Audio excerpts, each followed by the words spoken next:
मी निघालोय गोव्याला. काय गोव्याला? मग मी पण येणार. मी माझ्या मित्रांबरोबर चाललोय. मग तुमच्या मित्रांना मी काय खाते वय? मी पण येणार म्हणजे येणारच. चल मग. येऊ?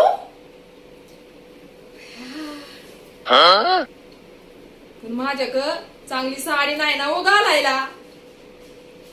अगं मम्मी तिथं साड्या नाही घालत. साड्या नाही घालत? मग काय घालतात? तिथं जीनची पॅन्ट घालतात. जीन्सची पॅन्ट? पण माझ्याकडं जीन्सची पॅन्ट पण नाही की र. तुझ्या पप्पाची जीन्सची पॅन्ट घालते. तिथं जीन्सच्या पॅन्टी पण नाही घालत, बरमुडा घालतात. बरमुडा? मग मी तुमचा बरमुडा घालते. इथूनच घालून चालायचंय का? अगं माझ्याकडे एकच बरमुडा आहे, मग मी काय घालू तिकडं? तुम्ही हिंडा बोंगळच. कोण तुम्हाला तिथं वळखायला लागलं या? तिथं काय आपलं नातेवाईक आहे तू? काय?